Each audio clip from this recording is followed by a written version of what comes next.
After 3 days of grueling StarCraft 2 action here at the Intel Extreme Masters, it is time for the final game of group stages. We started in the open bracket, we finished groups A and B yesterday, and we're about to finish group C, and now group D.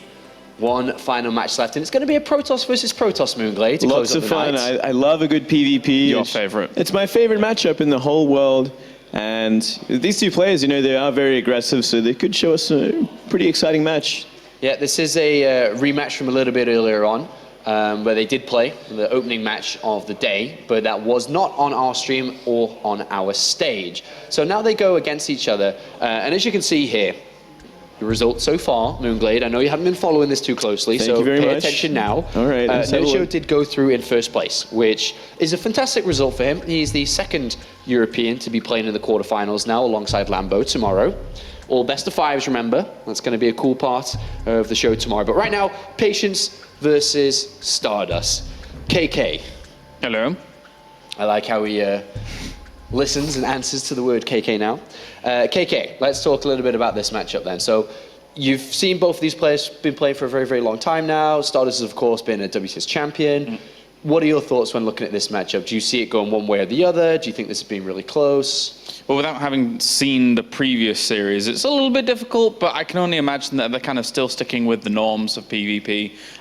Stardust, for the longest time, had some crazy builds in Protoss versus Protoss where he would be very, very aggressive, but likewise Patience would as well. And I think we're going to get back to that mentality of you beat me in the first series, but now we're back in the lower bracket and I'm probably going to beat you out. So I'm probably leaning on Stardust here doing pretty well. What do you think, Mr. Moonglade? Or let me ask you this. Okay. I think it was really funny because I went to Patience in the crowd here when he was watching a game earlier. And I said, hey, bro, I didn't manage to catch your game versus Stardust. How did it go? Oh, yeah, it's 2-1, really, really close. I'm like, really close? Or are you just messing with me? And he's like, yeah, really close. And then I'm like, okay, cool, I'll take your word for it. And then in the winner's interview, I asked Stardust the same thing, and he's like, no, it wasn't close. I lost. So, I mean, first of all, why do you think Patience is like that? Just being a polite little guy? And how does that play into it's like that manner that Koreans sometimes exude, like they're just like very political. Like, yeah, you know, it's not a big deal. It was a close game. It was very well fought from both sides, but clearly it was not. Let's take Stardust's words then. Let's say it wasn't a close series. Sure. How much does that impact this second time around? Well, it surely impacted his confidence in a big way. I mean, we spoke a lot about Stardust coming into this and like where he's at, and where is he playing well right now? Is he in a slump? Is it the biggest slump of his career? Your question, is he washed up? Yeah, he kind of mean, but he seems a little bit unconfident, like after that last interview. If you saw that, how he didn't feel too comfortable with his position here in StarCraft 2, despite being a cheeky fella still. So he'll just do that forever. Well, looking at the head-to-head stats that I got in front of me too, including the win that Patience picked up earlier, in the last year and a half, bringing in 2014, it's tied 3-3 apiece. They really have traded blows back and forth, and this is the ultimate one too now, moving forward to the quarterfinals. Patience is, I mean, look at him right now. He's looking very calm up there, very composed. I wonder what he's thinking or what's going through his mind. I'm sure he's pretty confident, to be honest. Yeah. Like, he's been doing very well lately. He's been getting pretty far in tournaments, and I'm sure he's expecting this to be another pretty easy win for him. What about styles then? We talk a little bit about the styles between the both of them. Are we expecting crazy aggressive games here? You know, oracles on the other side of the map, crazy blink stalker play, or is this a type of series that you see unfold a lot longer throughout? I think we could see it, you know, both players being a little bit more careful than they might normally want to be, because it is like the best of three that can cost them the tournament or not. So they might take it back and just play some standard PvP and maybe a little less crazy than what we're used to. You mean like more defensive blink plays and just trying to kind of cover all the bases? Go for 3 bases, make that army, get the Colossus Death Ball up and running, and have a big fight in the middle of the map. I wouldn't be surprised in the slightest as well if Stardust tried to throw some curveballs in there, because he believes that the previous series went so poorly for him, if that's how he's really thinking. Because Patience, for all intents and purposes, when we've seen him playing out today, yeah, as much as he didn't defeat Nurcho, like his later stages of the games look pretty well rounded out. And if Stardust has lost this kind of position here in StarCraft thus far, then maybe Patience just has the better mechanics going into the late game. StarCraft can be a really brutal and unforgiving game sometimes, and best of 3 Protoss versus Protoss, I think, really lightens that up a lot too, right? You mean lighten up how ruthless it is. Yeah. Make it more. Yeah, I mean, at the same time, it's also. It's not really like you'd want to have a best of 3 to determine. You'd rather go to like a much higher sort of rate because of the build orders in this matchup as well. Like what counters what. If you get unlucky with a bad opening twice, you're out of the tournament. So there's a lot on the line here, and it's a very dangerous matchup. What do you think is the most important part then? I think we're almost ready for this, but what is the most important part of a best of 3 Protoss versus probably any matchup, best of 3 anything? Is it the opening build orders? Is it simple confidence? Adaptation from a previous series? I think the previous series is going to play a lot into it, like how they react to it, how they learn from it, what Stardust is going to do to change things, and how he lost those games. Unfortunately, we didn't get to see them, so we don't know, but it's obviously something there that happened that he can maybe fix this time around. All right, final thoughts then, Claris? For me, I think in Protoss versus Protoss, don't kill yourself off. Don't get too aggressive. If you think you can't be doing something, stick to your guns, stick back a little bit, and just kind of transition on from there. As much as I would like to lean to Stardust after thinking about him saying that it was going to be a little bit difficult because he's not in a great position, I think probably patience. With all this imaginary esports dollars that I have in my back pocket here, who should I put it on? Patience. Yeah? Yeah, I think so. I think it might be another 2-1 though. Okay, well, let's go ahead to the country team for this one then, for a Protoss versus Protoss to end the evening, to end the group stage. Who else could it really be? It's, of course, Todd and Rotterdam. Aw, thank you very much, Sean. We're gonna do our best to make you proud of us. It's been a long day of StarCraft, and hopefully all of you guys at home have enjoyed it. Everyone in Twitch has been having a blast as well. I've seen the Kappas, I've seen the Keepos. People having a good time, Todd. Yeah, they are, and we should be as well here with this PvP. You know, we got our show match coming up. Maybe you can take some notes, learn a few things, so But you're not Todd, that pathetic when we play. Can we just like let it go, Todd?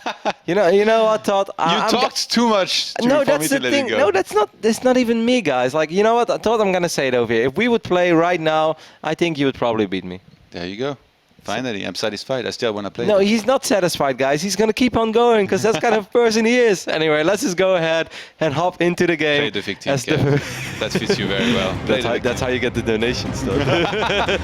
Muslim side. Alrighty. Over here on the right bottom side of Terraform, we are looking at the main base of... There we go. Thank you very much, Funk. I love you so much. Because I wasn't actually sure.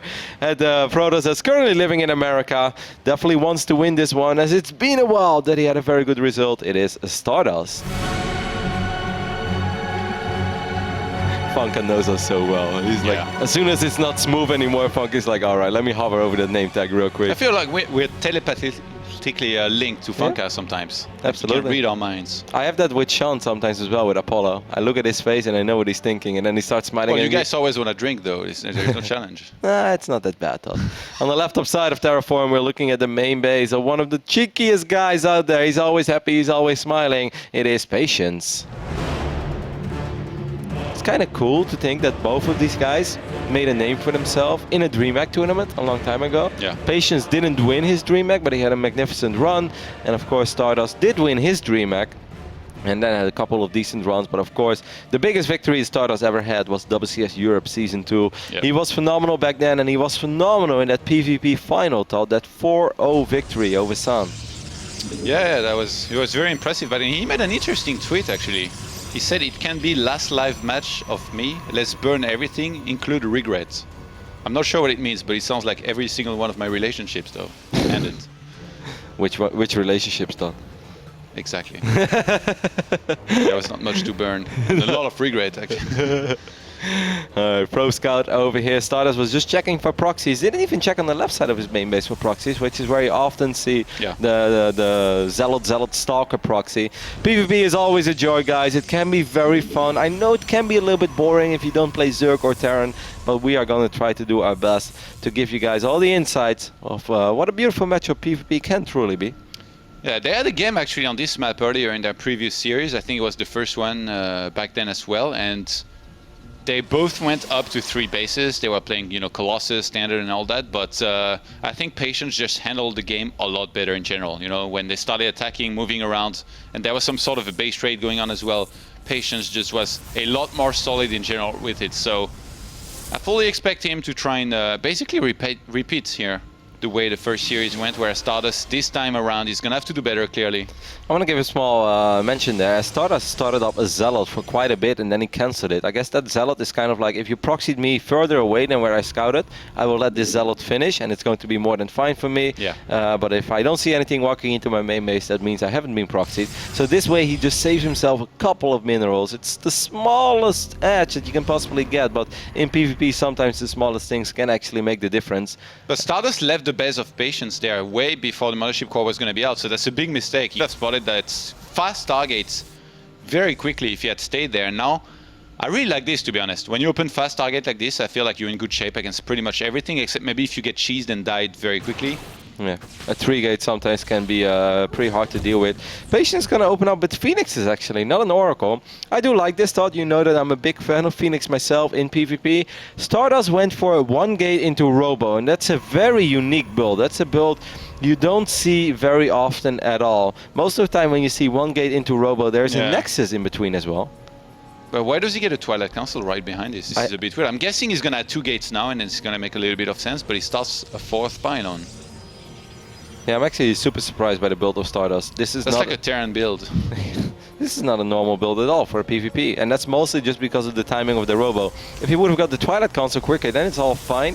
What is he going to get here? A very quick Observer? Maybe he's just like, you know what, I'm going to try to make the read of a lifetime and hope that my opponent opens up with Dark Templars, and I will look like an absolute genius if he does. But I think he figured he wasn't going to get cheese, so he was like, I don't need the extra gauge just yet. So in the end, it's just like a 1-base blink play, which is good against almost anything except a very quick expansion, which in this case he's not facing. So I think he's going to be happy to see Phoenixes there. But the quicker the blink, the better though, Todd. And normally you can get a Twilight before the Robo. The Robo did not get scouted, by the way, by the Phoenixes. So Patience has absolutely no idea on how far blink is possibly in. He might actually think it's a lot further down than it is, because there is a Robo, which he's not aware about. 3 Phoenixes there is the number Patience going to be stopping at, and I think it's a good number. Oh, he wasted a Graviton Beam. Actually, these units won't be there in time. That's a silly mistake, man. But energy is important. He didn't want that probe to get away. Nah, he could have just chased it. It would never get away. That's like running away from a helicopter when you're being chased in the streets of LA, Todd. Not everybody has that Roddy micro, man. and then you go into a tunnel. No. Yeah, and then there are like 2 cop cars in the end of the tunnel. What are you going to do then? Then you go in the sewers. No, there's a golden rule, Todd. Once the helicopter shows up, that's when you will give up. Before that, just run. Just kidding, guys. Don't follow my advice. So just 3 Phoenixes over here for Patience. I like that. You're going to get Immortal as quick as possible as well. If I'm Stardust, I actually had a very cool discussion with the German Protoss Terrentius yesterday, where I think the best thing you can do as a Blink Stalker player against Phoenixes is just expand as quick as possible. Stardust's expand is a little bit late, because if I'm Patience right now, Todd, you know what I do? I move forward immediately. As soon as I have my first Immortal, I force the fight. I walk down this ramp and I force the fight. Because with 1 Immortal, you can already fight against Stalkers. Yeah. He has some Gateway units as well, right? Yeah, not that many. He only had 1 Sentry and 1 Stalker now. But still, he should just run forward and 2 lift Immortals. up. Yeah. That is a lot. Just run forward, Patience. Have faith in your Immortals. You don't even have to be patient. He can wait for the Photon Overcharge to be on, because then he will kill Stalkers. No, he should just go, because he's not going to kill Stalkers. Stardust is going to back off, because he realizes he can't fight this. People underestimate the strength of Immortals, for sure. This is how I win the majority of my PvP stud. Oh, wow. I thought he was going to pull back too early, but that last shot, beautiful. Like, if he flies forward now and he lifts up 3 Stalkers, what is Stardust ever going to do? Fight with 5 Stalkers against 2 Immortals and 2 Stalkers? That's absolute suicide. Yeah, I think he tried to snipe the Phoenixes, probably. But he wouldn't have enough firepower to take them out very quickly, that he'd keep his Stalkers alive and snipe them quickly. So, you're right. I think he could have gone for it, but maybe he didn't see the exact numbers of Stalkers and he thought that he might lose some of his Phoenixes, and he wants to keep them alive, I guess. But like 99% of the time, I would say it's a correct call. And it's actually one of my favorite things in PvP, because traditionally people like to think like, hey, Twilight against Target is pretty good, right? But I think if you play Phoenix correctly, it definitely doesn't have to be rough for you. Did you hear Stardust's interview, actually? Nope. He talked a lot about how he discovered that he's a gambler, and he applied that to his PvP. He said, now I really don't mind gambling, you know, rolling the dice a little bit, and in this case, I feel like if this had been Stardust with the Phoenixes, he would definitely have gone for it and, you know, try to get a little bit lucky. It's funny that you bring that up, because right before I walked to the casting room, Stardust is like, hey, Roddy, and he calls me over. I was like, oh, wow, this is pretty cool. He's going to ask me something about PvP, you know, so like, chest forward, you know, does a breathe off the dust of my shoulders. I was like, hey, what's up, Stardust? He's like, when you play poker, what limits do you play? I was like, that's what you're thinking of? Like 10 seconds before you're heading into your best of 3? I was like, And what did you say? I said 1-2. No, you should have told him the truth about years ago when you played poker and you 4-table no limit 25 with 4 buy-ins. Well, I mean, but that's smaller than 1-2. Yeah. That's 0.25. Either way, I like this a lot by Patient as well. I think this is very smart thought, because this is very difficult to defend for Stardust right now. These Immortals, they represent so much firepower, so he has to make a decision. Do you have Photon Overcharge in the natural? And if he does that, Patience can fly into the main base again and lift up a bunch of probes with the Phoenixes. This is actually so cool, because I've been playing a lot of PvP on Terraform, and I think that would have been the correct way to go at it. But he doesn't do it. It's a shame.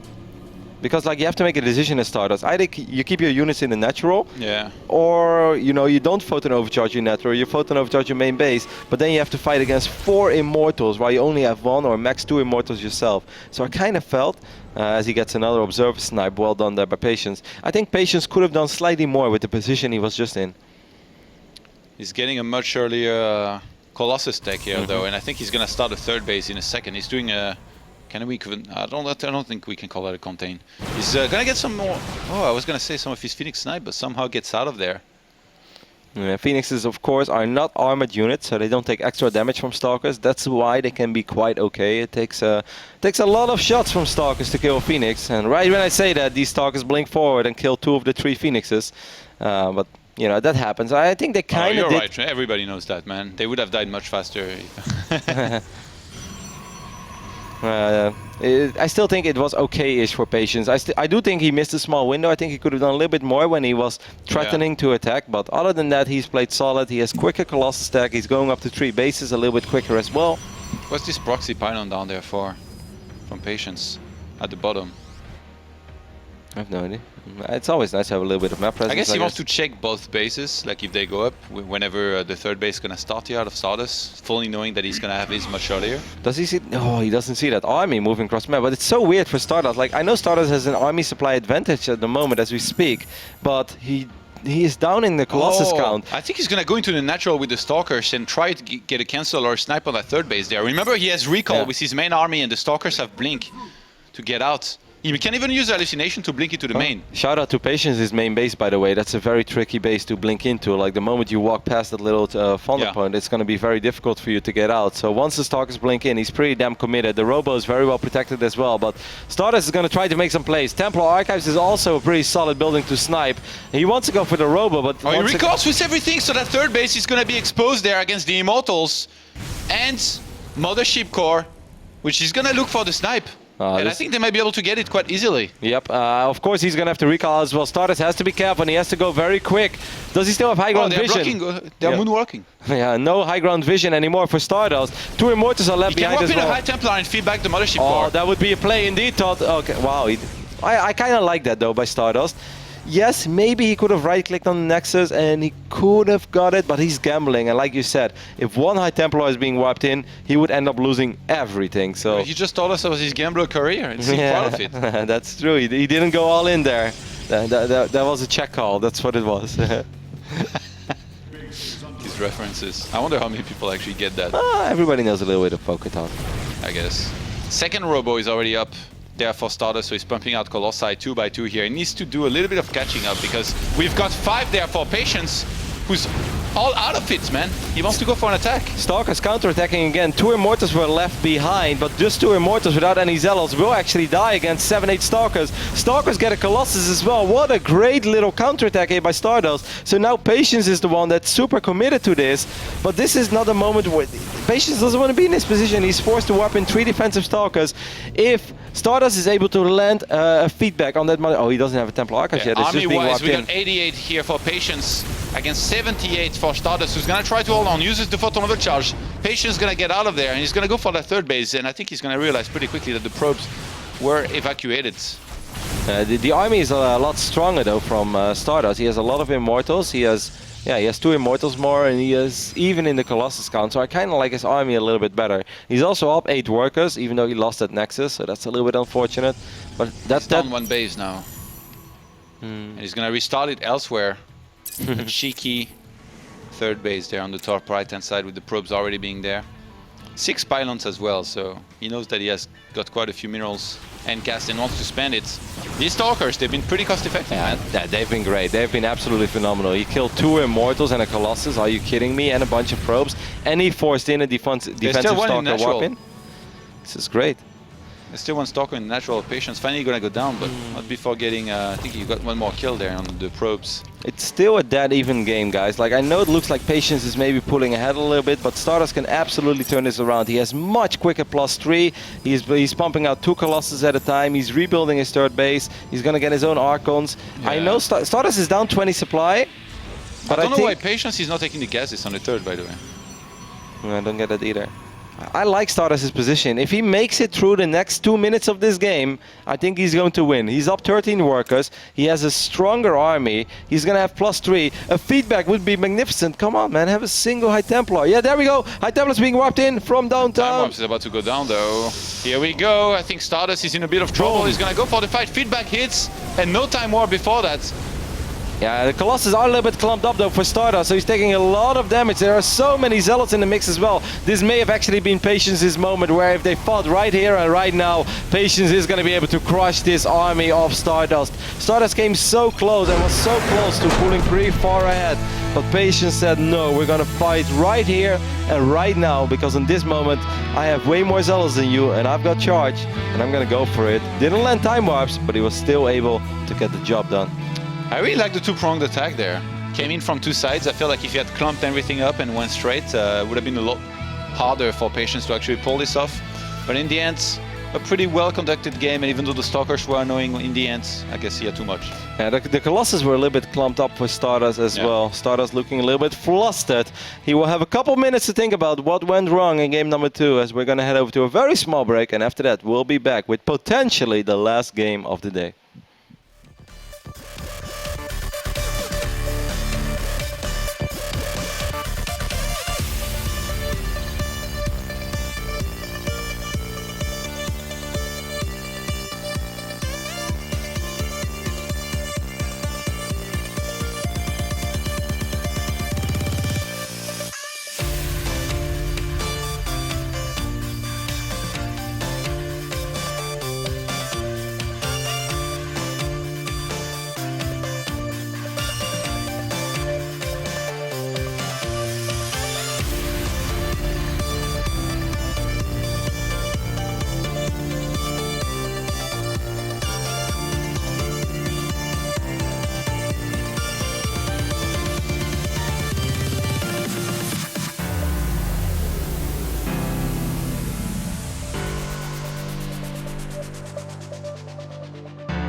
Alrighty guys, welcome back to day 3 of the Intox 3 Masters Cologne, where we're getting closer and closer to finding out who is going to be the last player to complete our top 8.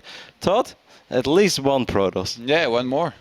No, at least one. Is it? Oh, it's the only one. Yeah, I heard you talking about it earlier. Yeah, I mean, this is great news for all of us guys, because if there wasn't a single Protoss in the top 8, Todd would have left us tomorrow and the day after to cast some Heroes of the Storm. Who says I won't? I know you won't, Todd. As long as there's a Protoss somewhere around to be casted, I know you will always be there. Patience took a 1-0 lead. Pretty cool game, though. I enjoyed it, Todd. It was a pretty dynamic PvP. I thought the counterattack with all the Stalkers was great. A couple, I wouldn't say it was flawless play, but pretty damn high-level PvP. To be honest, going into this tournament, there wasn't that many Protosses. I know it wasn't exactly into Extreme Thanks Master to Shenzhen. Rain, who cancelled sadly. Yeah. Shenzhen and Yeah, you San missed out. Jose, man. If you send Hero and Rain to the same tournament, you're pretty sure they will make it far. Well, you know Shenzhen, right? We had Hero, Rain, Classic, and Parting. and even First, we had First as well. This is such a sick dream Protoss lineup. Either way, one of these two Protosses is going to make it to the quarterfinals and perhaps even further, even though that's quarterfinals is going to be very tough. On the left top side of this map, we're looking at the blue Protoss once more. I believe it is Stardust. I like his t-shirt, Todd. A little bit of cardboard animation love. Nothing wrong with that. I'd rock it. And so would I. And over here on the right bottom side of Coda, we're looking at the main base of the man who's up 1-0. It is Patience. Playing for Team Dead Pixels here with his teammate Fantasy. They actually, like it's funny, like in most of those teams, like it doesn't feel like the players are like super close, but Fantasy's been hanging around a lot around Patience, giving advice here between games. Maybe if not for this series because it's PvP. Like he'd walk over, he's like, you know what, I actually really can't help you, so you're on your own. No, he walks over, he's like, trust me man, pick Terran. Like, Reaper expanded to Bio. I've played against Stardust last week, you can't deal with it. And the Patient's like, I don't know man, I don't think this is looking all that good. Let's go for it man, gas first, Widowmine drop. It's like, I've been watching this American Terran stream and Nathanias, he approves of it as well. Like, I think you got it. If a build gets Nathanias approved, then it's definitely a good one. And usually anything that includes dirty Widowmine drops is in there. Pretty quick double gas over here. Patience did it a little bit different. It's always, like people still ask about like what's the main difference between a double gas and then a single gas and then you get your second gas a little bit later. I'm still old school, Todd. I take my gases one by one. You mean one and then Cybercore, then the other gas? Yeah. You do it every game? Yes. Why did you reveal that to me? Why? Oh. There's several weaknesses to that, I think. Why, you're gonna steal my gas? Try it. Try it. I dare you. I double dare you.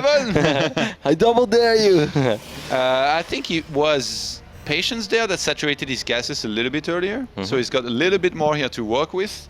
And usually that kind of makes me think of a Stargate, but I don't think we should read too much into it here because obviously he's going to have to get most likely a Stalker, Mothership Core, and Warp Gate before, unless he goes for a Sentry, in which case a lot of the time he's going to be for a quick Nexus. I think it's going to be Twilight against Twilight this map. Okay. Because I feel both players are pretty confident in their Blink Stalker abilities. No Stargate Arena. Twilight against Twilight. All right. We'll see. Maybe I'm right. Maybe I'm wrong. So far it looks like I'm right, Todd.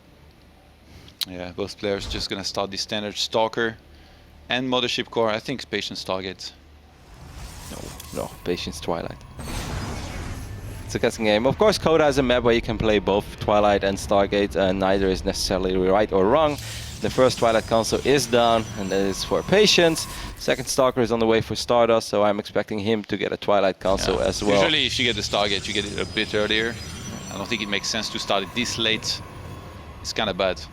Actually, though, imagine if you do that, then the timing is off.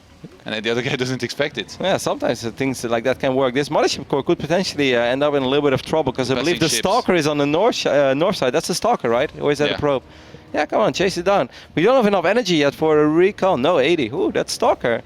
I'm actually a little bit sad that Stardust didn't go via the right side with the Stalker because I think he would have been able to chase it down. Maybe not kill it, but at least get some real damage done, not just shield damage. Yeah. And in this case, it is going to get away, but Patience gets absolutely no info. Stardust flying across the map. There's going to be one Stalker waiting for this. And a second one about to come out. He might be able to get the info. Oh, actually, he gets found on the map. Yeah, access denied, mate. Access denied. These Mothership Cores. He's going to go right back in. Look at this. Stardust. Just like in poker. Not hesitating, going forward. You know, this is where this whole, whenever Todd is casting and I'm not around, he always likes to make jokes about rotting Mothership Cores and them dying in the middle of the map.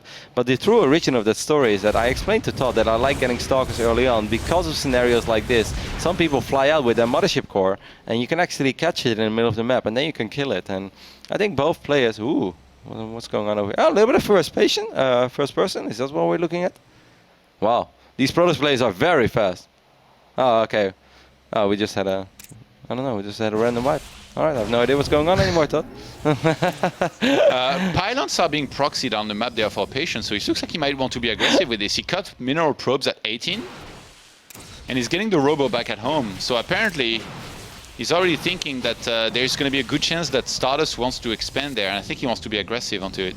That was so funny. I actually thought we just scene switched to first-person view of patience, and you just saw like 3 APM in the first 10 seconds. I was like, oh god, no, the Protoss wine. It's going to be out of control. If it was Elfie, it would have been unbelievable. Either way, it's going to be, Blink is going to be finishing up for both players right now. Of course, no... Why is real units Patience have been sending lost. out 2 probes out of this main? Okay, no, he wants that- to start a Nexus. Yeah.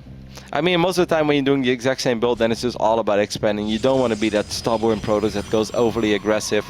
Stardust is going to move out now because he knows he could potentially fight here with an Immortal, and his opponent doesn't have an Immortal, but of course he has to walk up a ramp. He's going to try to chase it down, but neither player making any micro errors so far. Patience wants to get a cheeky Stalker kill, but he's not getting one. You know what Stalkers against Stalkers make me think of? Tell me. Is Sengoku and Vegeta at the fight. What? Who? Sengoku and Vegeta. Why did you call him Son Goku? Everyone just calls him Goku. Full name, man. I don't know. You're like, That's such a weird question as well. You know, like I had no idea what you're saying. I was like, Sangria? I was like, well, what? No. I thought it's a dish. Son Goku. Okay, yeah.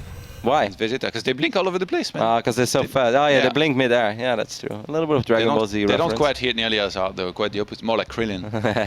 Tiny shots. Stalkers are like Piccolo. They fight for days and then nothing dies. And they don't repair themselves if they die or lose an arm or leg. Well, the shields regenerate. A little bit. Yeah, I guess. A little bit. All right, the Robo base going down. We're not nitpicking there, Roddy, are we? Observer. How many observers are we looking at on both players? So Stardust has 2 observers. I kind of like that. One with your army and one still to take a look on the what's happening on the other side of the map. Yeah.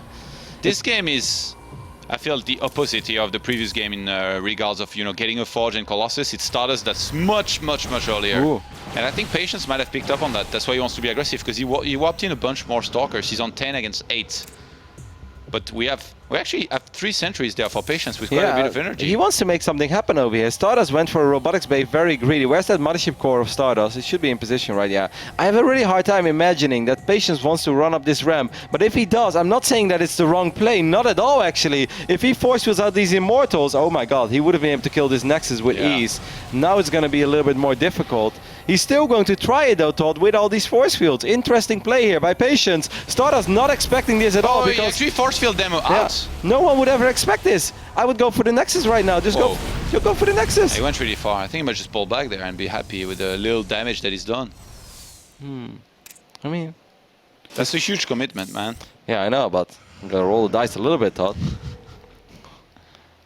You know what they say, gambling isn't fun if it doesn't hurt. I'm losing a couple stock. You're sick. Well, first Colossus is on the way right now for Patience, but no, overall that was okay-ish for Stardust. It was supply block for a split second, but that's not the end of the world. He's gonna get a much quicker Colossus count. Of course, by the time that you run across the map on Coda, maybe... Oh, the probe hit squad. Yeah, 4 Stalker hit squad. You wanna kill some probes. Maybe it's time for Pig to take notes. It's hard to capitalize on any Colossus advantage though on Coda, because I feel most of the time when you run across the map, your opponent has caught up in the Colossus department. You agree? Yeah. So I guess... Where is this going though? Like, it feels like both players, they cannot just camp on 2 base for now. I think Patience is going to go up to 3 bases pretty much immediately. It really feels like Patience really wants to attack, but then every time he realizes that it's not going to work, so he ends up expanding against his will. Like, he's like, oh, okay, I guess I'll go for a Nexus. But this reminds me a little bit of watching Kung Fu Panda against the French Protoss that we were watching the other day, Todd, where it's just one guy who always has... Yes, yeah, DNS, where one guy just always has map control, has all the vision. Look at Patience's vision, and a little bit on the north side, a little bit on the south side. Keeps track of the army. He's going to blink into the main base right now because he sees that his army's out of position. That is his call. Well done, Patience, playing some really solid PvP. Just go for it, matey. This is your moment. How far away do you want these units to be? Patience! Oh, he's setting up on the right-hand side. I think he wants the entire army to be sent back to the main here to defend for this. While he will set up on the right-hand side for the cancel on the Nexus, which, by the way, hasn't started yet. Yeah, I'm not sure. I think he should have just gone for probes. Now he only killed 3 probes. I really felt he could have killed 7 or 8. He wasted so much time there. Yeah, and also he's going to get to that third base and see that there is no third Nexus and say Sacre Bleu, man. Do you really think that's what he says? Out of all the possible things that Patience could say on that moment, Maybe not. It would be Sacre Bleu. Oh, this Colossi. I think Stardust just wants to go for a 2-base all-in. Yeah. Which is so weird. No one does that on this map normally, but it could actually work. That's why it will surprise, man. The cheesiest thing a cheesy player could do, Todd, is all-in. Nobody expects it. I mean, he kind of pretended that we're sticking a third base, and I think right now, Patience is about to realize the trickery that took place. Do we go into a base trade? No, Stardust knows that he's too far away to actually go for that.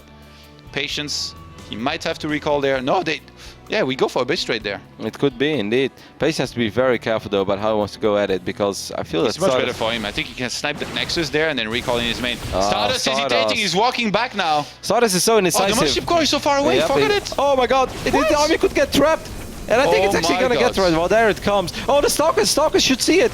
Kill that I don't Mothership see Core. it right now. Well, If he can recall with just the Colossus, it's enough already. No, he's gonna kill it. He's gonna kill it. No, he's not gonna kill it, but he does get a Colossus. Oh my god, that was close. Hashtag not a Roddy Mothership Core. Ooh, man, Gets out this time. my heart's He good. lost. I can't believe he didn't get the Nexus, by the way. I thought it was the first thing was. I think he panicked. Like he saw. Yeah, of course. He's like, oh my god, where is my Mothership Core? Well, it Will I was- lose everything? That was just wild, because during all that, Patience did kill a Colossus, though, Todd. He may have not killed the Nexus, but he did kill a Colossus of Stardust as well. Stardust has charge. Patience absolutely does not have charge, correct? No, oh, he he does. does. Damn it. But Stardust has +2, and that helps a little bit. But Yeah. +2 is going to finish up almost for Patience as well. Now Stardust is getting his own Templar Archives, but this is just all taking That's a little really too late. long, man. Like, if you want to go 2-base all-in, it's got to be fast. You got to be decisive, and you just got to go for it. I think you should watch your stream more, man. I don't It's really... just a little bit slow. I don't really all in a whole lot in PvP though, Todd. These are the mind games I'm playing on you, actually all in all the time. Kappa. Couple Zealots being warped in. I mean, Stardust could still make this happen. What's the Colossus count at? It's 3 against 4? 4 Yeah, against 4. 4 against 4. Where's Colossus number 4 for Stardust though? I only see 3. He has one more Immortal as well. He's just behind. Yeah, okay. Regrouping right now. He's gonna try to get a good fight, I think, between those two bases, if he's able to do that. Yeah. But Archon count, though, 0 to 3 right now. But Templar Archons 2. is finishing up for Stardust, so maybe he's gonna get his own Archons. Yep, there we go. He's gonna get 3 Archons himself. Stalkers are gonna try to get a... It's so hard to attack on Coda. Yeah. I hope... 100 to 102 army supply, Roddy. Is gonna be so close. Yeah, but I mean, like, Patience has defender's advantage, maybe a Photon Overcharge. I like this one Zealot forcing a defensive warp in. He got 5 kills, and that makes Stardust extremely committed. One of the Colossus is not fighting from Stardust. Oh, it was fake Colossus, doesn't really matter. But it still feels like it's an okay... One Archon is not fighting here Yeah. for the longest time. He's finally gonna get in there, but the Concave by Patience was set up beautifully, and he's gonna have way more tanking at the front there. His Colossus and Immortals are gonna do the job behind this. Stardust, I think that's it. He's Yeah. out of it. Patience will move on here to the round of 8 with this great holds against this 2-base all-in from Stardust. Grats, good game. Very solid haul. GG is called, as Patience will be the only Protoss player advancing and completing our top 8 at the Indox 3 Masters Cologne. Well done. Good job by him. Good hold in the end there. And Stardust just a little